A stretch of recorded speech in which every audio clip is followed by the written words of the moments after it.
자, 그러면은 지난 시간에 했던 거 반복 좀 잠깐 해봅시다. 우리 지난 시간까지 해서 우주론 얘기했었어요. 자, 우주론 시작할 때 제일 처음 나오는 거 우주는 원래 이 상태였다.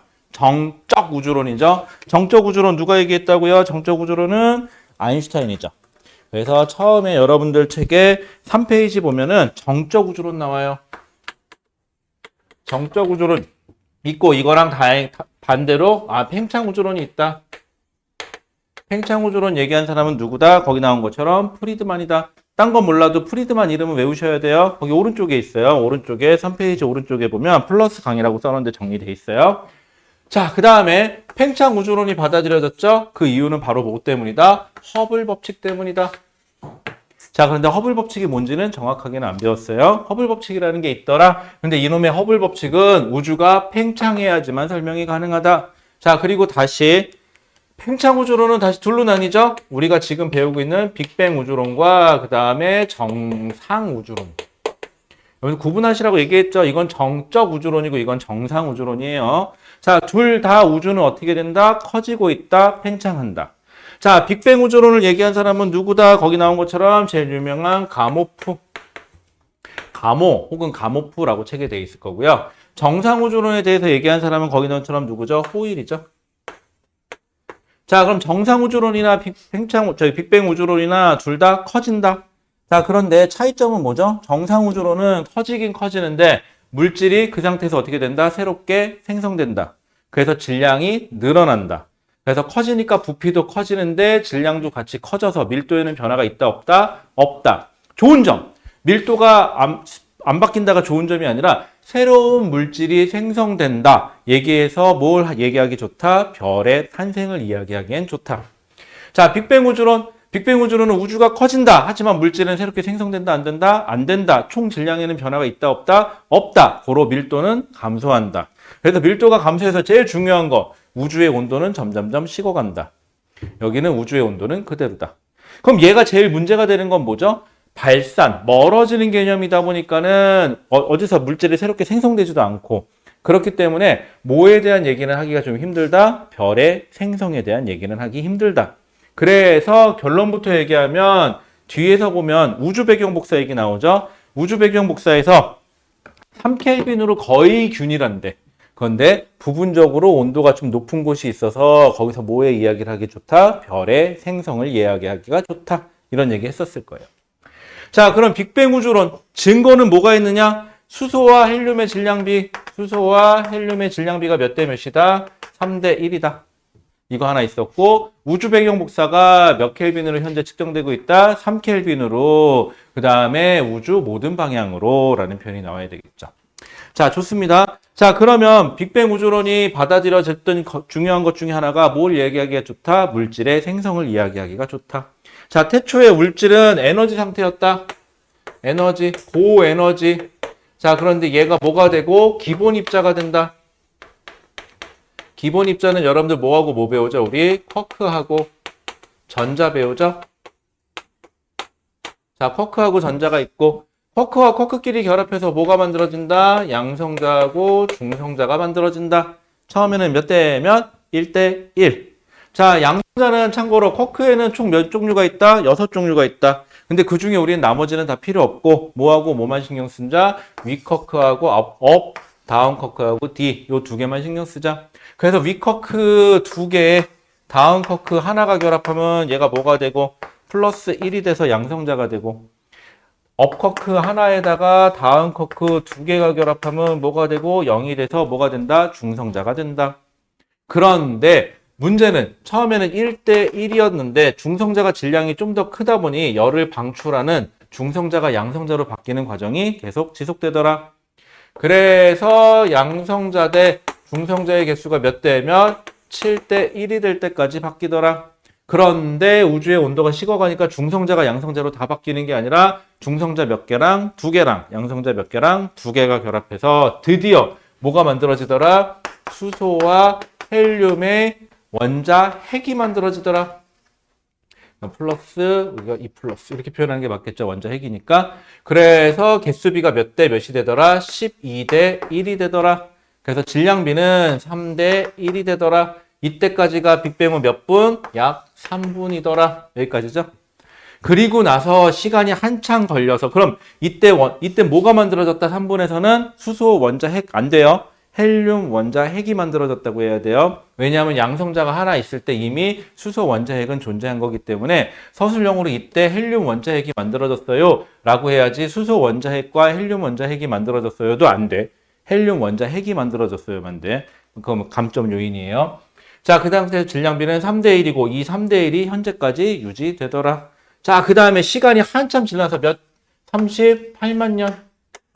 드디어 누가 아까 얘기 안 했던 전자가 와서 결합해서 누구와 수소 원자와 헬륨 원자가 만들어지더라. 이때 전자가 원자에 결합되면서 뭐가 방출되더라? 빛이 방출되더라. 이 빛이 몇 켈빈? 38만 년 때는 3000 켈빈. 그래서 우주 모든 곳으로 퍼져나가면서 현재는 몇 켈빈? 3 켈빈. 이런 표현을 쓰죠. 파장이 길어졌다. 온도가 낮아진다. 똑같은 표현이에요. 그래서 현재는 우주 배경 복사가 3 켈빈으로 우주 모든 방향으로 측정이 된다라는 표현을 쓴다. 끝. 됐죠? 그래서 요 두 개는 수소와 헬륨의 질량비가 3대 1, 우주 배경 복사 얘기 나오는 거 현재 몇 켈빈? 3 켈빈. 이거는 뭐의 설명만 가능하다? 빅뱅 이론의 증거로만 가능하다. 라고 했었고, 그 다음에 수소와 헬륨의 질량비가 3대 1인 건 어떻게 알았다? 뭘 측정함으로써? 우주의 스펙트럼을 측정함이었어.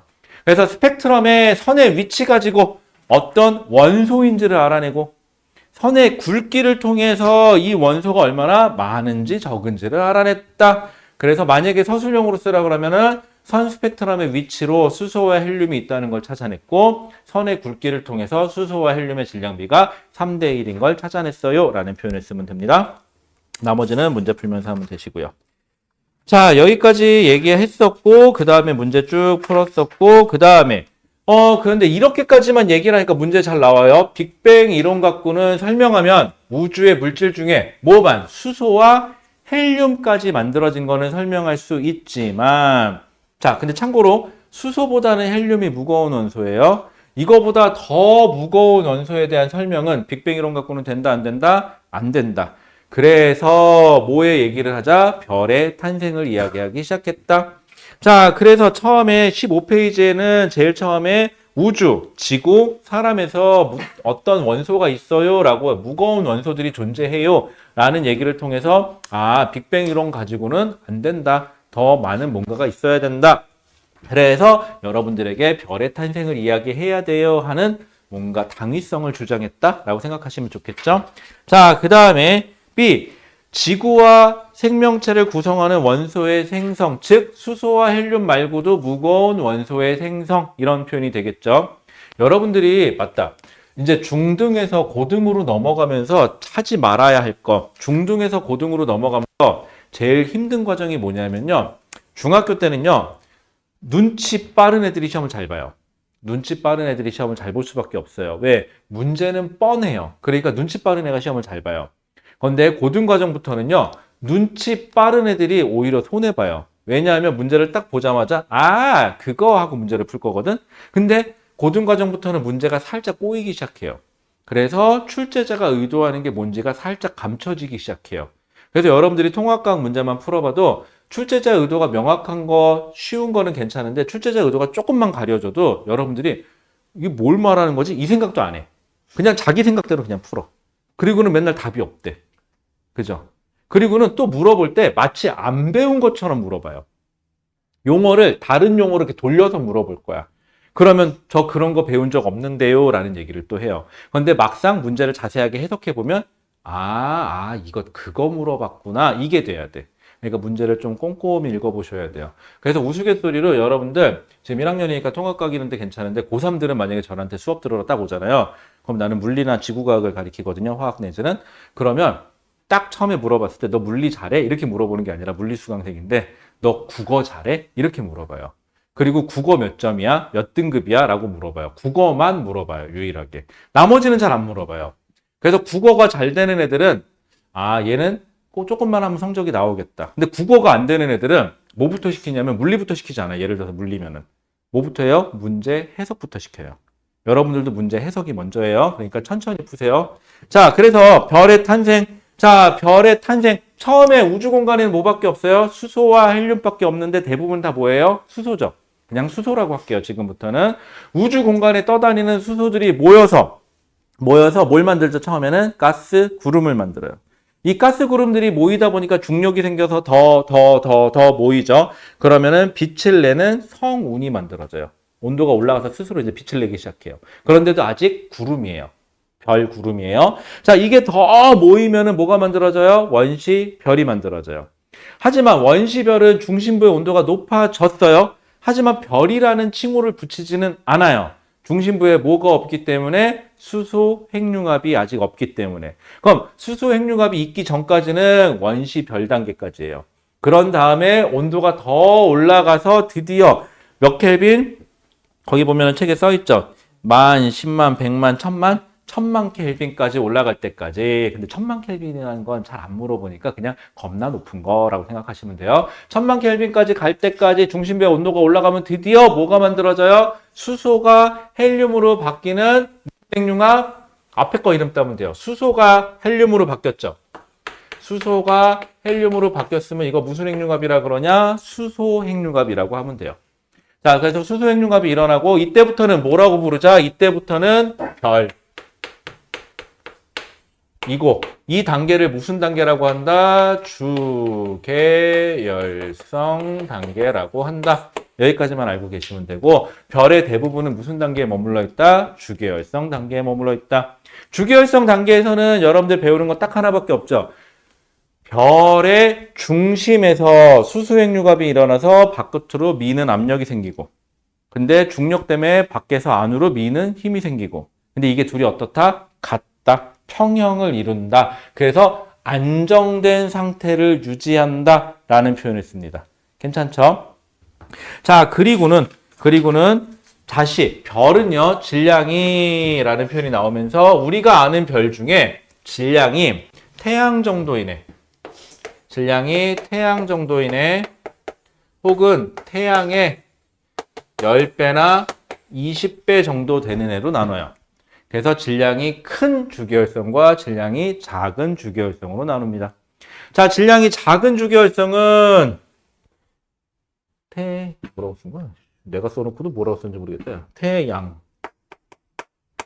자, 그럼 태양은 주계열성 단계, 별 주계열성 단계를 지나면 문제는 뭐가 되는 거죠? 중심부에서는 수소 핵융합이 끝나서 헬륨이 주로 있고, 그런데 요 바깥쪽에는 수소가 헬륨으로 바뀌는 수소 핵융합이 있네. 그래서 밖으로 밀어내는 힘은 큰데, 중력은 어떻다 그랬죠? 중력은 바깥쪽에서 안으로 들어갈수록 중력이 세지는 거죠. 그러다 보니까 여기서부터는 평형이 깨져서 얘네들은 밖으로 미는 힘이 더 크고, 요 안쪽은 수축하는 힘이 더 커서 두 개가 분리가 일어난다 그랬죠.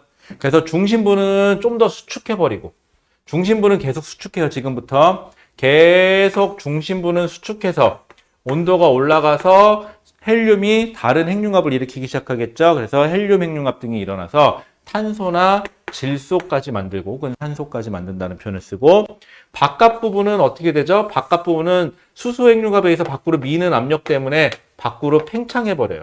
그냥 부피가 커져버려요. 바깥 부분은.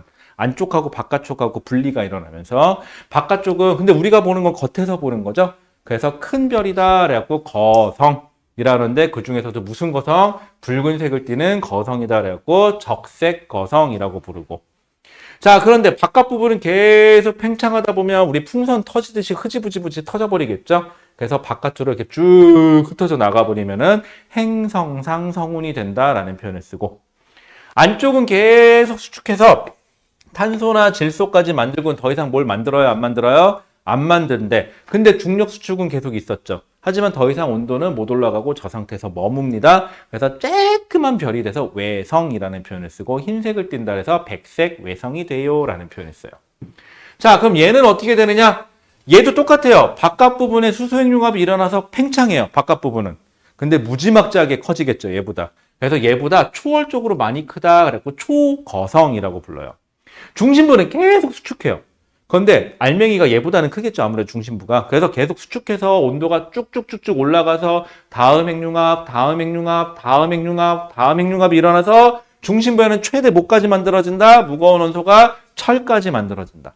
그 다음에는 더 수축하는데 철이 좀 안정적이어서 아무리 눌러도 더 이상 다음 핵융합이 있다 없다? 없다. 그러다 못 견디고 어떻게 된다? 빵 하고 터져버린다. 그 터지는 과정을 우리는 뭐라 그런다? 초신성이라고 얘기한다. 초신성하고 초신성 폭발하고 같은 표현이에요, 여러분들. 두 가지가 중의적 표현이에요. 그래서 초신성이 되면서 우주 공간으로 그때 방출되는 에너지로 뭐보다 철보다 무거운 금이나 우라늄이 만들어지면서 우주 공간으로 물질을 뿜어낸다. 그런 과정에서 얘는 행성상 성운에서 물질을 뿜어내고 얘는 초신성 과정에서 물질을 뿜어내겠죠. 그래서 이 뿜어낸 물질들이 우주 공간에서 다시 다른 별 또 만들고 또 만들고 또 만들어서 오늘날 우리가 있는 물질들이 만들어졌다라는 얘기까지였고요. 자, 그 다음에 얘는 중심부가 뭐가 되냐? 나중에 빵! 초신성이 폭발한 다음에 중심부가 다시 몰려서 10배 정도 되는 애들은 중성자별, 20배 정도 되는 애들은 뭐가 만들어진다? 블랙홀이 만들어진다. 라고 추정한다. 라고. 더 자세한 건 안 물어봐요. 왠지 알아요? 인간이 아는 게 없어요. 자, 그 다음에 태양계의 형성. 그럼 이 많은 별들이 만들어지고 죽고 만들어지고 죽고 만들어지고 죽고 만들어지고 죽다가 어느 날 새로운 성운이 하나 만들어졌겠죠? 그 성운이 하필 위치가 우리 은하 나선팔에 위치한 그 성운이 하나 만들어집니다. 그 유명한 성운이 바로 뭐라고요? 태양의 성운이겠죠. 그치?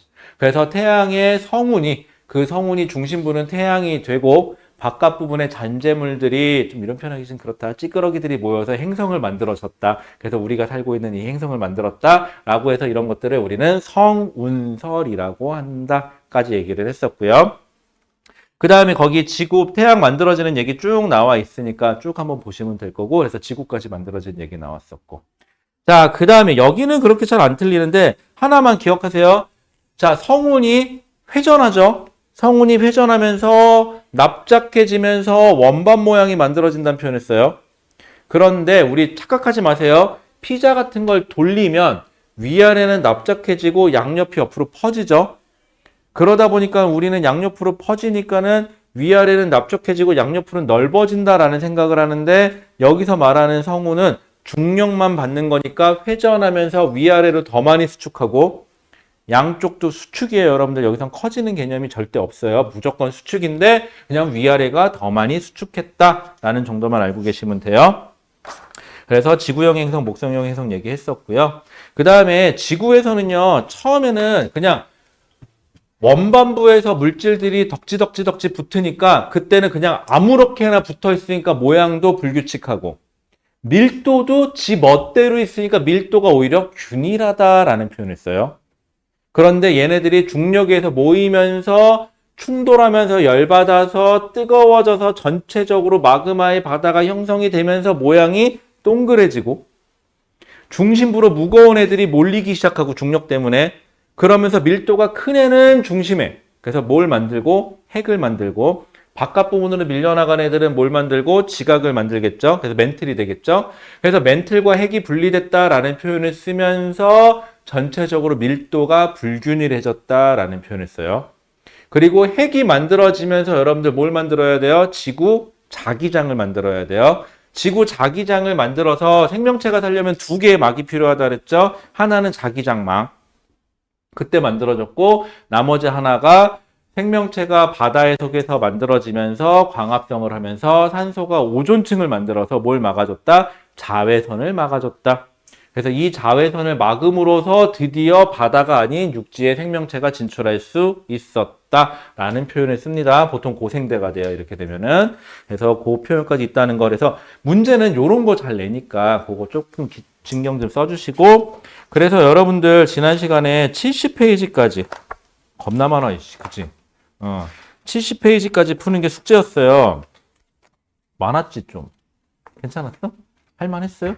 다 했어? 이야, 다 했어? 한 장 안 했어요? 채점은?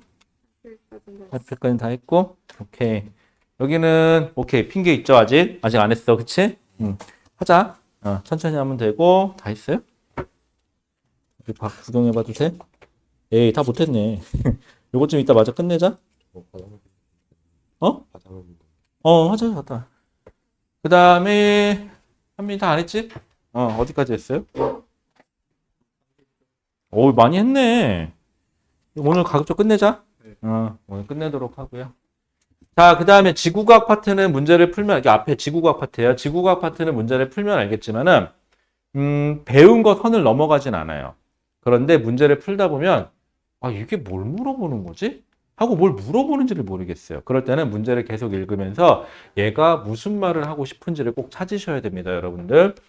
근데 얼핏 읽으면 이렇게 돼요. 나 안 배웠는데? 나 모르는 내용인데? 근데 잘 생각해봐.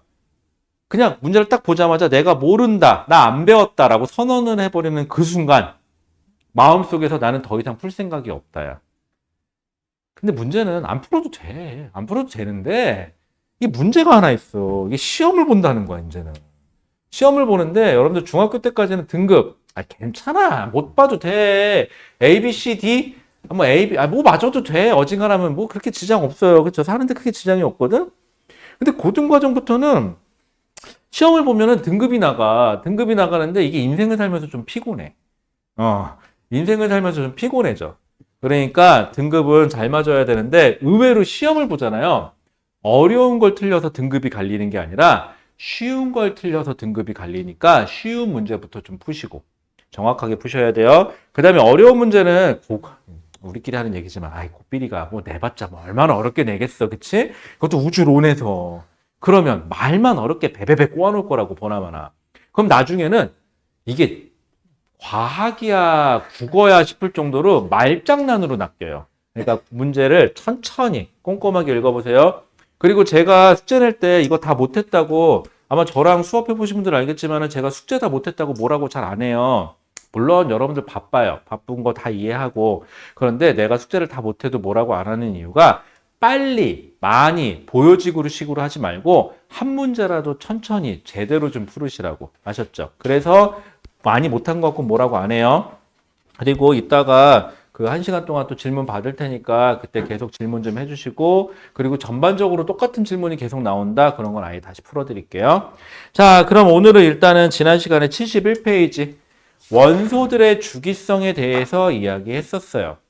자, 그래서 원소들의 주기성. 자, 오늘까지가 이제 3주차인데 원소들의 주기성에 대해서 여기는 그렇게 어렵지 않아요. 여러분들이 나중에 시험 문제를 풀어보면 요 화학 파트 갖고는 그렇게 잘 안 틀리더라고요. 그 몇 가지 주의사항만 하면 돼요. 결국은 우리는 주기율표라는 거. 이 주기율표의 특징만 알아내면 됩니다, 여러분들. 그게 여러분들이 할 일이에요. 자, 그럼 주기율표. 여러분들 거기 밑에 나와 있어요. 주기율표는 뭐 이렇게 생겨갖고 있는데 여러분들은 다 필요 없고요. 여러분들은 몇 주기까지만 필요하냐면 1주기, 여기 가로선이 주기예요. 1주기, 2주기, 3주기, 4주기까지만 필요해요. 그것도 4주기까지도 다 쓸 것도 아니에요. 그리고 옆에 세로줄, 그러니까 가로 세로줄이 있어요. 여기 족이라는 표현이 있을 거예요. 족. 1족, 2족, 1족, 2족 있고요. 여러분들은 3, 4, 5, 6, 7, 8, 9, 11, 12족이 있긴 있거든요. 이거 고교과정 졸업할 때까지 절대 이 특징을 물어보지 않으니까 그냥 없으셔도 돼요. 그리고 바로 13족. 14, 15, 16, 17 해서 18쪽까지. 13, 14, 15, 16, 17, 18쪽까지. 여기까지만 알고 계시면 돼요.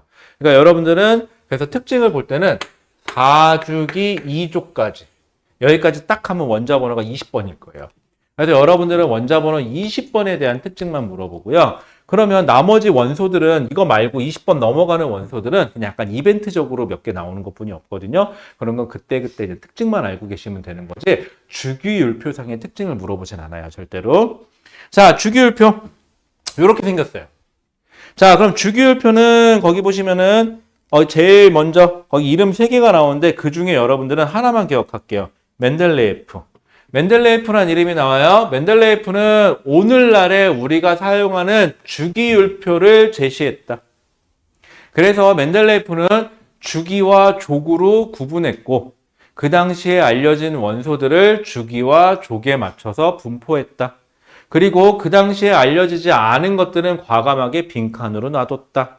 그래서 오늘날의 주기율표를 제시했다까지는 좋은데 문제점이 있어요.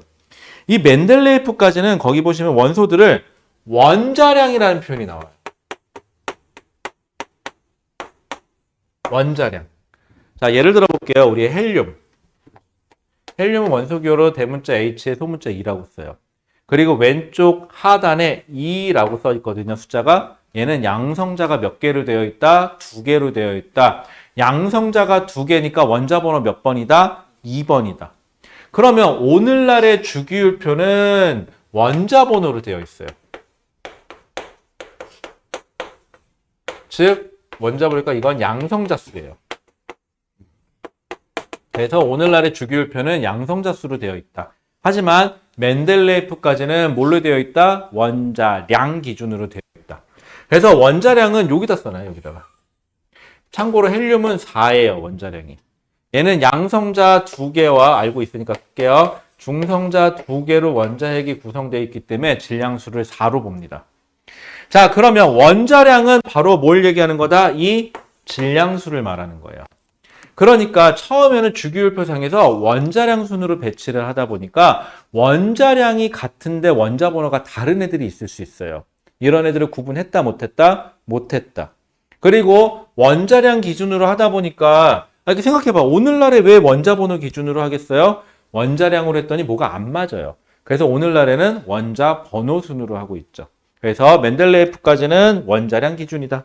그러면 모즐리란 사람에서는 뭐로 바꾸면 돼요? 아, 멘델레예프가 제시한 주기와 족인 주기율표에서 원자량 기준에서 뭘로만 바꿨다? 원자 번호 기준으로만 바꿨다.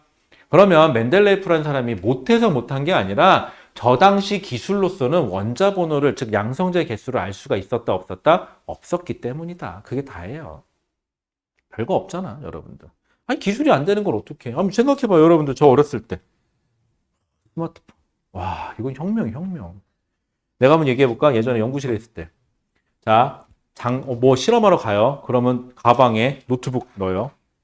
마우스하고 다 넣어야 되겠죠, 이제. 넣어. 그 다음에 연구 노트 집어넣어. 펜 집어넣어. 그 다음에 뭐 녹음할 일이 있을지 모르니까는 녹음기 집어넣어. 거기에다 사진 찍을지 모르니까 사진기 집어넣어. 그치? 가면 또 심심하잖아. 음악 들어야지. MP3 집어넣어. 그럼 그것만 해도 이만큼이야, 이제. 그치? 그 다음에 거기다가, 시간 재야 되니까 스탑워치. 스탑워치 여기도 하나 차고 있고, 이것도 스마트워치도 아니야. 그냥 스탑워치만 되는 거. 그냥 목에 하나 매달고, 혹시 모르니까 가방에 한 2개 또 넣어놔야 되겠지? 그래서 실험하면 혹시 모르니까 2개 같이 켜놓고, 이제. 혹시 하나 꺼지면 어떻게 해? 배터리 다 돼가지고. 또 꺼져요. 옛날 것들은 또. 그렇게 해가지고 가. 근데 만약에 장치가 또 다른 건물에 있어? 그럼 또 그거 다 짊어지고 또 가. 또 가, 앉아. 와, 이 짓을 반복했거든? 그러다가, 진짜 이게 어렸을 때 그 생각했어. 아, 이거 진짜, 딴 건 없고 핸드폰이 디카랑 MP3만 돼도 참 좋겠다. 그리고 그 당시에 꾸역꾸역 나온 게, 여기에 카메라가 매달렸는데, 대포알처럼 카메라 렌즈가 이만큼 튀어나와 있어. 그런 카메라가 있었어. 실제로. 이렇게 누르면 띵 하고 이만큼 나와. 그 다음에, MP3가 되긴 돼. 근데 용량이 너무 작잖아? 그래갖고 음악 한 3곡, 4곡 집어넣으면 끝이야. 사진은 몇 장 못 찍고. 그치? 야, 그것만 해도 어디야. 그치? 그러다가 PDA라고 해서 요만한 거 뭐 하나 있어. 그 나왔어. 그러다가 또 나왔는데 처음에 아이폰을 처음에 누가 가져왔는데 뭐가 된대라고 우리끼리. 야, 사기치지 마. 그게 다 되면 그게 핸드폰이냐? 그래서 근데 다 되더라고요. 깜짝 놀랐어요. 그래갖고 저도 아이폰으로 바꿨어요. 그 당시부터.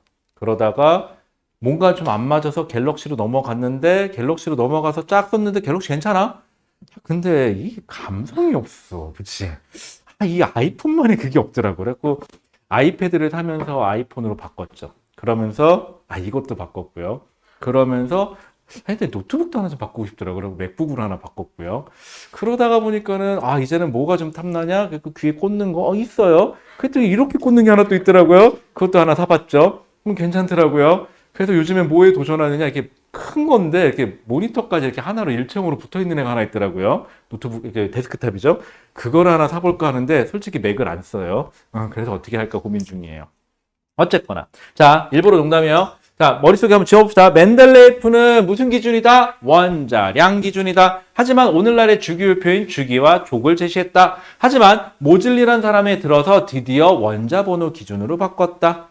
자, 그러면 그 전에 보시면은, 거기 보시면 데베라이너 해가지고, 거기 보시면 데베라이너는 이렇게 써 있어요. 성질이 비슷한 세 쌍의 원소가, 그랬고 얘를 특별하게 세쌍 원소설이라고도 불러요. 자, 그런데 자, 다시 성질이 비슷한 자, 여기서 말하는 성질은 데베라이너가 말하는 성질은 뭐냐면 화학적 성질이에요. 화학적 성질. 우리 나중에 주기율표 배우면 알겠지만 족이 중요한 이유는 족자가 가족할 때 그 족자거든요. 1족은 1족의 특징이 있어요.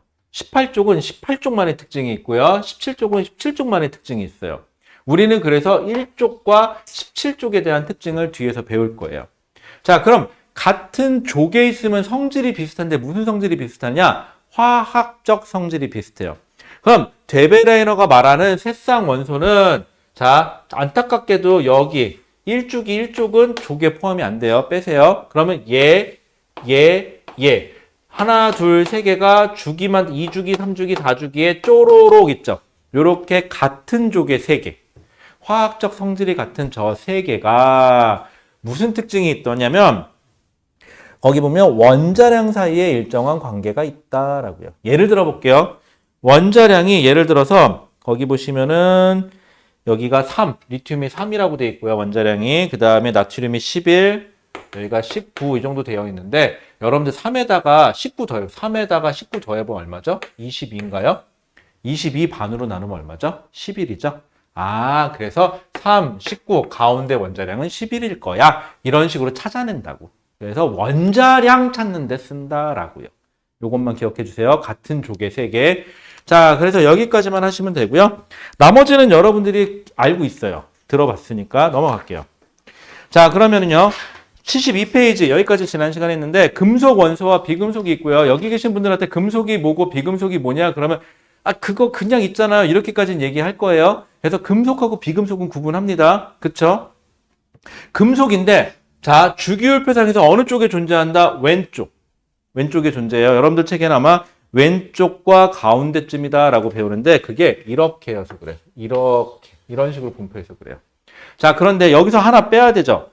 왼쪽과 거기다 단 예외사항이 누구 하나 있죠? 수소는 아니에요. 수소는 빼고요. 수소는 금속이 아니에요. 자, 그럼 금속의 성질 거기 나온 것처럼 금속 모두 고체다 어쩌고 다 나오는데 거기 보시면 고체인데 단 누구 제외? 수은 제외. 그치? 수은. 자, 그 다음에 비금속은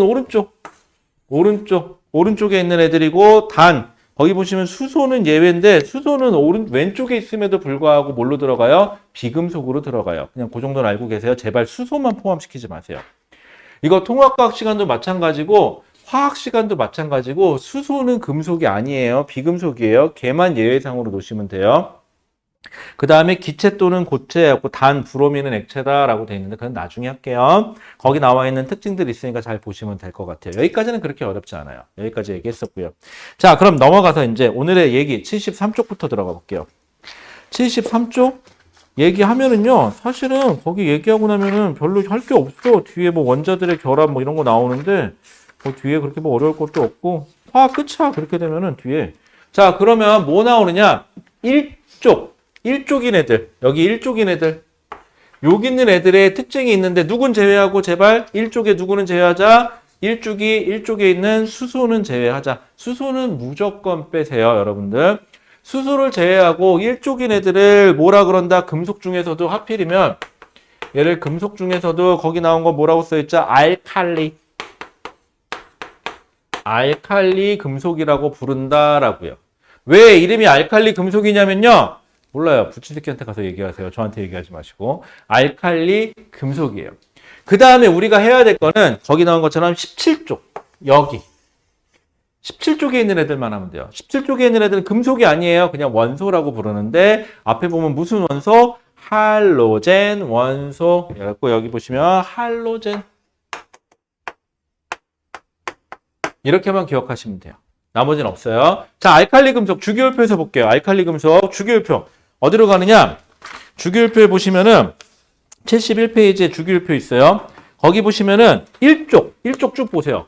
1쪽인 수소는 빼세요. 수소는 빼시고요. 2주기 1쪽 누구 있죠? 리튬. 그 다음에 3주기에 나트륨, 칼륨, 루비듐, 세슘 이렇게 나와 있는데 여러분들은 리튬, 나트륨, 칼륨 그리고 끽해서 성격 좋으면 루비듐까지만 알고 계시면 돼요. 수소는 제외입니다, 여러분들. 문제에서 교묘하게 수소를 마치 자꾸 포함시킬 거예요. 수소는 무조건 빼세요. 자, 할로젠 17쪽이다. 자, 주기율표에서 보세요. 17쪽 뭐 있죠? 플로린, 염소, 브로민, 아이오딘. 여기까지만 알고 계시면 돼요. 딱 4개만 알고, 4개씩만 합자. 알았지? 인간은 4가지가 있어야 되겠지? 딱 4개만 합시다. 미안하다. 재미없다. 재밌을 줄 알고 해봤는데. 아, 우리 집사람이 알려줬어. 우리 예한이가 이제 중학교 2학년이라 원소 기호를 외우는데, CL은 어떻게 하더라? CL, 염소, 어떻게 하라고 했는데, 알려줬는데, 어떻게 외운다고? 까먹었다. 미안하다. 자, 어쨌거나. 자, 그래서 플로린, 이거 순서대로 외우세요. 플로린, 염소, 브로민, 아이오딘. 요렇게 순서대로 외우세요. 자, 그러면요, 특징 볼게요. 리튬, 1쪽이에요. 알칼리 금속이에요. 리튬, 나트륨, 칼륨, 루비듐. 얘는 금속이죠. 얘는 다 고체예요. 여러분들. 자, 그 다음에 17쪽에 할로젠은요, 주기율표 순서대로 17쪽에 플로린, 염소, 상온에서 기체예요. 그 다음에 브로민, 액체예요. 그 다음에 아이오딘, 고체예요. 이렇게 순서대로만 기억해 주시면 돼요. 기체, 액체, 고체 순으로. 순서대로만 기억해 주시면 돼요, 여러분들. 자, 그 다음에 아이오딘까지 해서. 그렇게만 기억해 주시면 되고요. 자, 볼게요. 알칼리 금속. 자, 주기율표에서 1쪽에 속하는 원소를 꼭 옆에다 가로치고 못 빼고 수소 제외. 1쪽이 제외예요. 무조건이에요, 이거는. 금속 아닙니다. 자, 거기 나온 것처럼 예시 주기 순서대로 기억하세요. 여러분들 무조건 순서대로 하세요. 왜냐하면 얘가 순서의 특징을 좀 가지고 있어서 그래요. 그래서 리튬, 나트륨, 칼륨, 루비듐 순으로 꼭 기억해 주시고요. 그 다음에 당연히 고체예요. 실온에서는 고체, 상온에서는 고체고요. 그 다음에 음백의 광택, 얘는 금속이란 뜻이에요. 그래서 광택이 있다. 다른 금속에 비해 밀도가 작다. 즉 무슨 말이에요? 밀도가 작다는 소리는 물속에 집어넣으면 뜬다라는 뜻이에요. 밀도가 작고요. 칼로 쉽게 잘릴 정도로 무르다라고 되어 있는데 여기서 말하는 칼이 뭐 거창한 칼 아니고 여러분들 연필 깎는 그 커터칼 말하는 거예요. 자, 그 다음에 반응성이 커서 산소와 잘 반응한다라고 되어 있죠. 자, 그런데 거기 3번 점점점 밑에 보면 세 번째 반응성. 원자 번호가 클수록 반응성이 크다라고 되어 있죠. 자, 리튬보다는 나트륨이 원자 번호가 크고요. 나트륨보다는 칼륨이 원자 번호가 크고요. 칼륨보다는 루비듐이 원자 번호가 커요. 원자 번호가 클수록 반응이 잘하는 이유는 금속은 전자를 버려요. 전자를 버리는데 이게 원자 번호가 클수록 껍질이 많아서 바깥쪽에 있는 전자를 잘 버려요. 그래서 주기가 클수록 2주기보다는 3주기, 3주기보다는 4주기, 4주기보다는 요 1, 2, 3, 4, 5주기 쪽으로 내려갈수록 원자 번호가 클수록 전자를 잘 버려서 누가? 알칼리 금속이. 그래서 반응성이 높다라고요. 그것 좀 꼭 기억해 주세요. 반응성은 주기가 클수록 혹은 원자 번호가 클수록 크다. 왜? 전자를 잘 버려서 라는 것까지만 기억해 주시면 돼요. 자, 그 다음에 공기 중에서는 산소와 반응하여 광택을 잃는다라고 되어 있는데 그래서 뭐가 나오냐면 이게 만약에 리튬이다 그럼 커터로 잘라요. 잘랐죠? 그럼 표면은 처음에 은백색을 띄어요. 그러다가 공기 중에 산소랑 반응을 하겠죠? 그래서 산소랑 반응을 하면서 그 광택이 좀 사라져요. 산소랑 반응을 하면서 부피가 이렇게 뽀글뽀글뽀글 좀 늘어나거든요. 그러면서 광택이 사라지는데 그럼 잘랐을 때 단면에 광택이 사라지는 게 제일 빠른 게 누가 돼야 돼요? 반응성이 제일 높은 루비듐이 제일 빨리 반응하니까 광택이 제일 빨리 사라져야 돼요. 그 다음에 물과 반응하여 수소기체 발생한다라고 돼 있어요. 수소기체 하면 여러분들 뭐가 떠오르죠? 수소기체 하면은 불씨를 갖다 댔더니 퍽 하는 소리와 함께 타더라 라는 표현이 나와야 돼요. 죽어가는 불씨를 살리는 건 누구예요? 그건 산소야, 산소. 수소하고 달라요. 예전에 어떤 낙생고 학생이 그걸 반대로 써가지고 어떻게든 우겨보려고 서술형이었는데 우겼거든요. 안 받아들여졌어요. 아시겠죠? 자, 그 다음에 참 맞다. 여기는 잠깐만 학교 구성원이 내 기억에 맞다면 아까 내가 적어놨었지. 여러분들 중앙, 대진, 분당, 돌마, 서현, 한솔인데 여러분들 어지간해서는 오류 난 거 잘 안 받아들여지는 학교들이에요. 그래서 시험 문제가 오류가 났잖아요. 그럼 심각한 오류가 아닌 이상은 선생님이 어떻게든 우겨서 무마시키거든요. 그러니까 제발 서술형이나 객관식 할 때 자기 생각대로 풀지 말고 선생님 의견대로 풀어주셔야 돼요. 아무리 문제가 잘못됐어도 잘 안 바뀌는 학교들이거든요. 그러니까는 억울하면 니네만 손해야. 알았죠? 자, 그 다음에 됐고. 그 다음에 거기 보세요. 리튬, 나트륨, 칼륨 3개 나와 있는데 리튬 보세요. 광택이 서서히 사라짐. 나트륨, 광택이 금방 사라짐. 그 다음에 칼륨, 광택이 빠르게 사라짐. 왜? 반응성이 높으니까. 공기 중에 산소랑 잘 반응한다. 전자를 잘 잃는다. 그 다음에 물에 넣었을 때 무슨 기체 발생한다고요? 수소 기체 발생하는데 리튬은 반응성이 작으니까 잘 반응함. 그 다음에 나트륨이 반응이 좀 더 잘하니까 격렬하게 반응함. 그 다음에 칼륨을 집어넣으면 매우 격렬하게 반응함. 왜? 반응성이 더 높다예요, 여러분들. 자, 그 다음에 할로젠. 자, 알칼리는 알칼리 금속이라고 해서 따라다니죠. 자꾸 금속자가 따라다니는데, 할로젠은 할로젠 원소라고 따라다녀요. 왜? 얘네들은 비금속이기 때문에 그래요. 자, 할로젠 원소는 주기율표의 17쪽에 속하는 비금속 원소다. 17쪽이에요, 여러분들. 자, 뭐뭐 있었죠? 주기율표 순서대로 플로린, 염소, 브로민, 아이오딘. 자, 그런데 플로린하고 염소는 상온에서 기체. 그 다음에 브로민은 액체. 그 다음에 아이오딘은 고체, 상온에서. 이렇게 가시면 돼요. 기체, 액체, 고체 순이에요. 앞에 두 개가 기체. 그 다음에 거기 나온 것처럼 누가 브로민이 액체. 그 다음에 아이오딘은 고체. 아, 거기 표에 밑에 나와 있네요. 기체, 액체, 고체라고 써 있죠. 자, 그 다음에 색깔. 염소만 좀 색깔 기억해 주세요. 염소, 노란색. 노란색이에요. 그 다음에 브로민이 젓갈색, 아이오딘이 보라색이라고 돼 있어요. 플로린은 잘 색깔 안 물어보더라고요, 보니까는. 옅은 노란색이라고 돼 있어서 잘 안 보여서 그런지, 그래서 잘 안 물어보는데, 염소, 브로민, 아이오딘은 잘 물어봅니다, 여러분들. 자, 그러면 뭐가 있을까? 염소는 노란색 기체. 그 다음에 아이오딘이 여러분들 어디다 쓰는 거냐면 그 빨간 약 있죠. 그 소독제거든요. 근데 그 빨간 약인데 이거 사실은 그러니까 보라 색깔 액체를 녹여놓은 거거든요. 아이오딘 녹여놓은 거예요. 아이오딘은 보라색이에요. 자, 그 다음에 거기 보시면은 실온에서는 할로젠 원소가 결합하여 이원자 분자. 이게 무슨 말이냐면 플루오린만 예를 들어 볼게요. 플루오린은 자연계에 있을 때 플루오린이라는 원소가 원자 상태로 존재하지 않아요.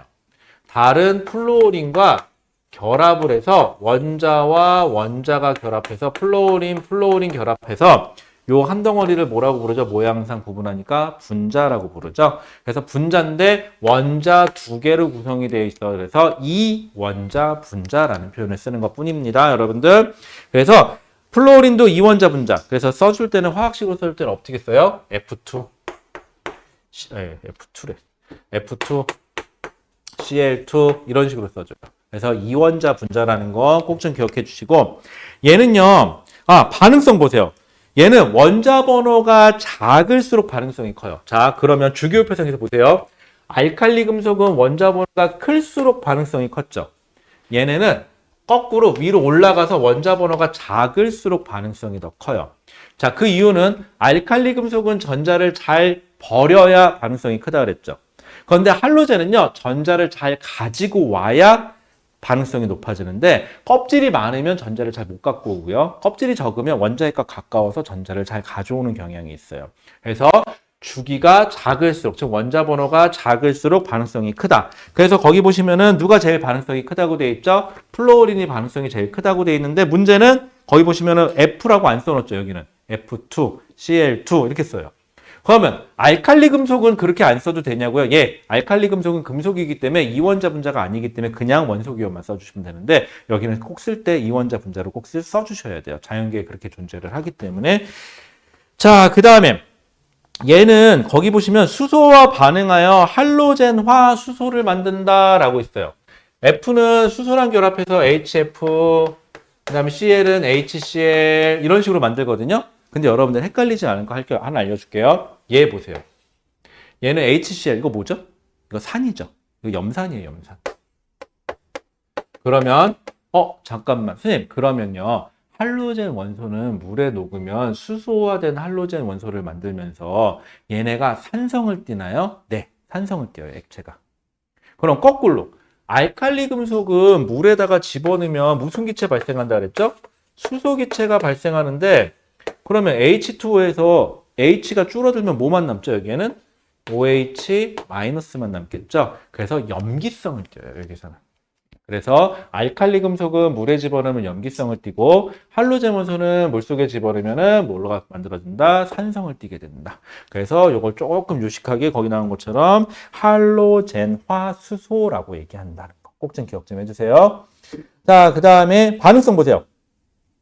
반응성은 당연히 주기가 작은 거, 원자 번호가 작은 애가 반응성이 더 높다는 거. 그래서 어떻게 됐죠? 플로린에서 염소, 브로민, 아이오딘 쪽으로 갈수록 거기 보면 반응한다가 플로린 보세요. 격렬하게 라는 표현이 써있고 쭉 가서 아이오딘을 가면은 그냥 반응함 정도만 써있죠. 무슨 말인지 이해됐죠? 반응성 문제예요. 자, 그러면 그 다음에 나머지는 다 됐고요. 아, 옆에 보시면은 플러스 강의에 보면 알칼리 금속의 보관이라고 되어 있죠. 알칼리 금속은요, 공기 중에 산소랑 결합을 무지막지하게 잘하죠. 그래서 예를 들어 볼게요. 리튬에서 쭉 내려가서 이쯤에 있는 애들은요, 공기 중에 가루를 만들어서 뿍 하고 뿌리잖아요. 그럼 터져요. 산소랑 너무 격렬하게 반응을 하기 때문에 폭발할 수 있어요. 그래서 이런 걸 방지하기 위해서 어떻게 하느냐, 알칼리 금속 같은 경우는 거기 보면 이렇게 써 있어요. 알칼리 금속은 반응성이 크므로 산소, 그 다음에 물, 과의 접촉을 막기 위해 석유나 액체 파라핀 속에 보관합니다. 라고 되어 있죠. 파라핀이 뭔지 아세요? 여러분들 초 만드는 거. 초, 액체 파라핀, 녹는 점이 좀 높은 애들, 그러니까 좀 낮은 애들 쓰면 되겠죠. 그래서 석유나 이런 데다가 액체 상태에 보관을 해요. 얘네들 액체 속에 들어있어요. 일반적으로. 그래서 산소나 물하고 결합을 막기 위해서입니다. 라는 거 정도까지만 알고 계시면 되고 이런 거 필요한 건 누구다? 알칼리 금속이다. 라는 것까지만 알고 계시면 돼요. 자, 그 다음에 여러분들 73쪽에 맨 밑에 보시면 C 원자와 전자의 배치. 자, 나 이거 오늘 처음 본다 하시는 분 거수. 이거 언제 배우냐면요, 중학교 2학년 시작하자마자 배워요. 이걸 제가 어떻게 정확히 하냐고요? 우리 딸이 중2거든. 우리 딸이 중2인데 우리 딸 내가 이거 수업 이거 해줬거든. 그래서 정확히 나와. 자, 이건 각각의 중학교의 명예를 걸고, 자, 이거 모르겠다 하시는 분들은 쪽팔리니까 말 그대로 중학교의 명예를 걸고 꼭 좀 기억 좀 해주세요. 자, 원자는 중심에 누가 있고 원자 핵이 있고, 원자 핵에는 누가 있고 양성자하고 중성자가 있고, 그 다음에 원자 번호는 누가 양성자의 개수만 원자 번호라고 하고, 주위에 누가 있다? 전자가 있다. 그런데 중성 원자는 양성자, 만약 원자 핵에 양성자가 3개 있으면 전자도 몇 개? 3개 있다. 그래서 원자 번호와 전자의 개수는 어떻다? 같다. 중성 원자는. 그런데 전자를 잃거나 얻어서 전자가 부족하거나 전자가 많아지면 무슨 상태가 됐다? 이온 상태가 된다라고요. 그 정도는 알고 있죠, 여러분들? 넘어갈게요. 자, 넘어가서 원자의 전자 배치라고 나와 있는데 참 애매해. 이게 여러분들 고2 화학 시간에 또 나오고요. 고2 물리 시간에 이게 또 나오거든요. 근데 여기는 그냥 약간의 소개만 하는 거예요. 소개만. 그래갖고 아 그냥 이런 거 정도만 있구나 라고 하고 가면 참 좋겠는데, 가끔 학교 선생님들 중에 직구죠. 왜 2학년 문제를 갖고 내려와서 주는 거야 도대체가.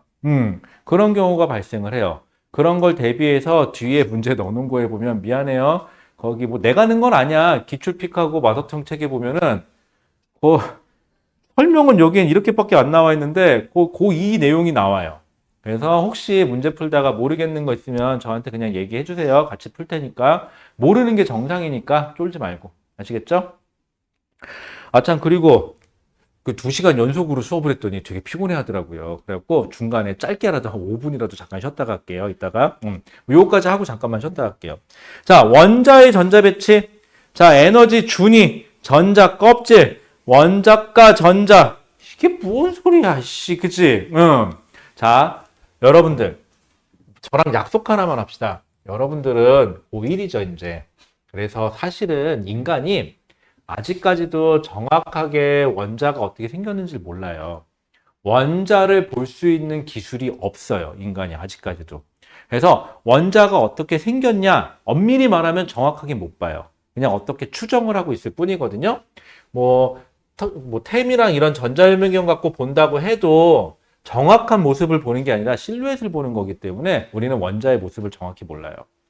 그렇다는 소리는 원자도 못 보는데 원자 속을 볼 수 있을까요? 못 봐요. 실제로 못 봐요. 그냥 우리는 그냥 이렇게 생각하고 있을 뿐이에요. 그래서 인간은 어떻게 생각했느냐? 원자 핵이 있으면 전자가 이 주위 어딘가에 떠다닌다고 배웠죠. 중학교 때는 있다라고만 배우는데 첫 번째 에너지 준이라는 게 존재를 한대요. 그러니까 전자가 있을 수 있는 에너지 값의 위치예요. 그리고 첫 번째에는 전자가 최대 몇 개까지 들어가냐면 2개까지 들어간대요. 그리고 두 번째 에너지 준위가 있대요. 이거보다는 에너지가 더 커요.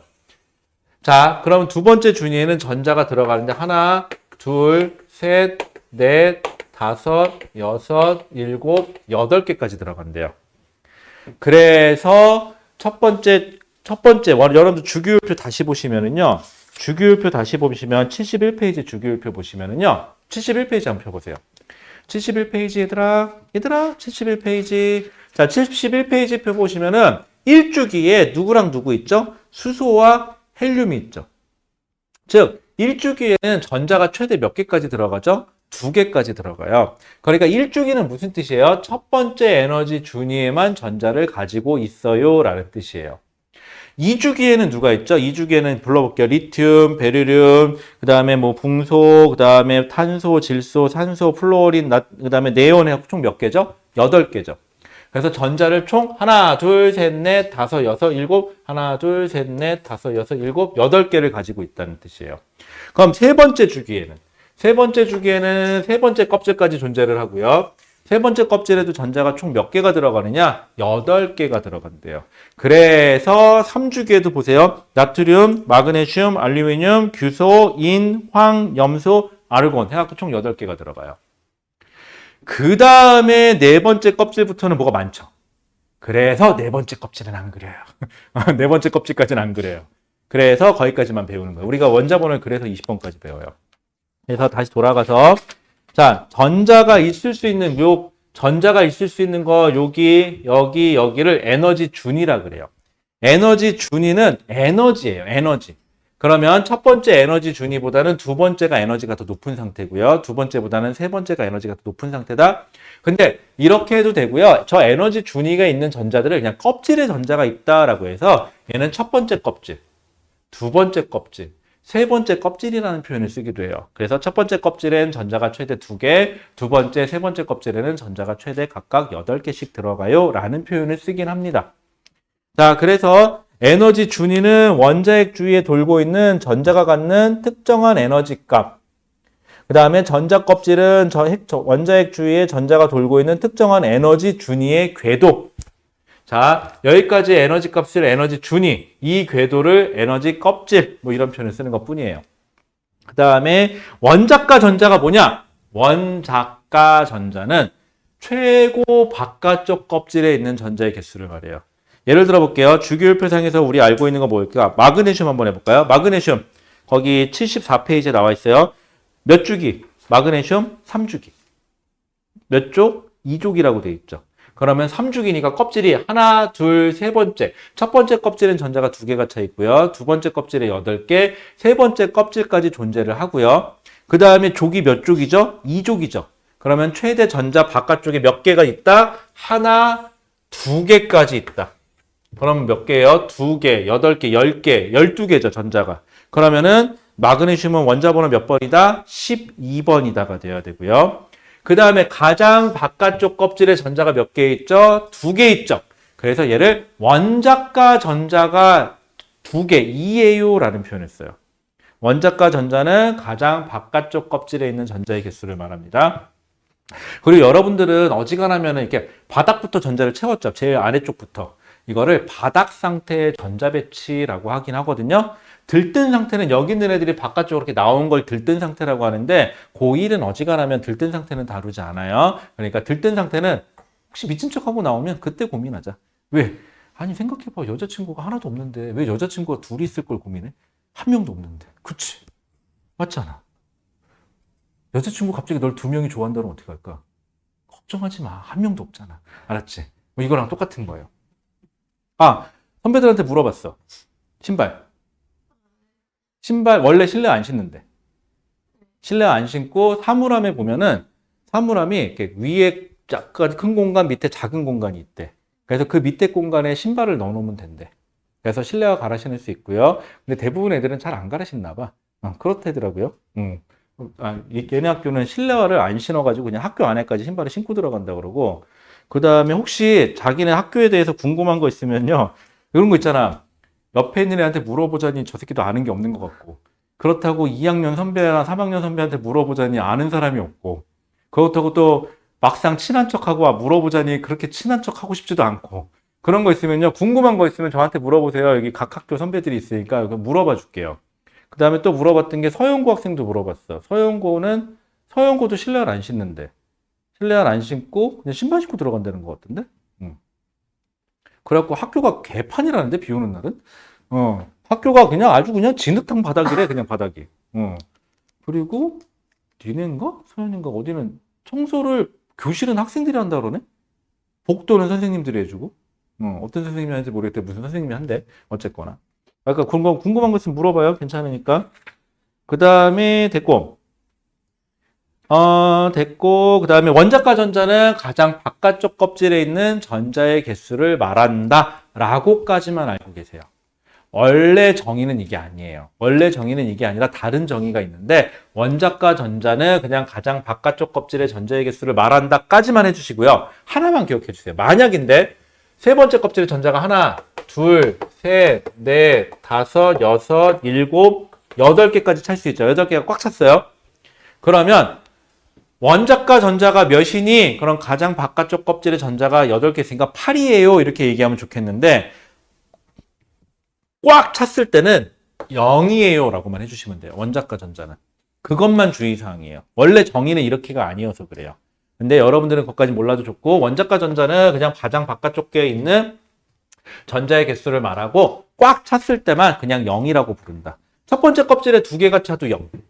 두 번째 껍질에 8개가 차면, 두 번째 껍질까지만 있으면 8개 차도 0. 이런 식으로만 불러주시면 돼요.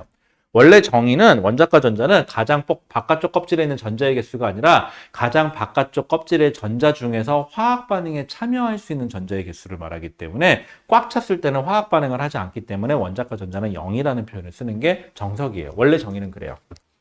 자, 그 다음 됐고, 그 다음에 전자 배치 원리까지 방금 얘기를 한 겁니다. 이렇게 돼갖고. 그래서 여러분들 몇 주기 몇 쪽이냐를 보면 2주기. 그럼 얘는 껍질이 2개 있구나. 전자가 차면 안쪽부터 채웠다면은 껍질이 두 번째 껍질까지 전자가 찼고, 12족이다. 12족이 아니라 13족이다. 그러면은 13족부터는 여러분들 그냥 바깥쪽 kop질이 몇 개? 13개가 아니라 3개예요. 3개. 아셨죠? 그것만 주의사항이에요. 그러니까 원래 족이 우리가 배우는 것까지는 1족, 2족, 13족, 14족, 15족, 16족, 17족, 18족 이렇게 불러요. 20번까지는. 그래서 이렇게 된 것뿐이고요. 그래서 가장 바깥쪽 껍질이 하나, 둘, 셋, 넷, 다섯, 여섯, 일곱. 가장 바깥쪽 껍질이 8개죠. 그런데 원자과 전자로 물어보면 제로 해주시면 돼요. 그것만 주의사항이에요. 나머지는 어려울 거 없습니다. 자, 그 다음에 그 옆에 75번 보세요. 75페이지. 아니다. 잠깐만 쉬었다 할까요? 우리 5분만 잠깐 쉬었다 할까요? 길게는 안 쉬고요. 우리 5분만 잠깐만 쉬었다 갈게요.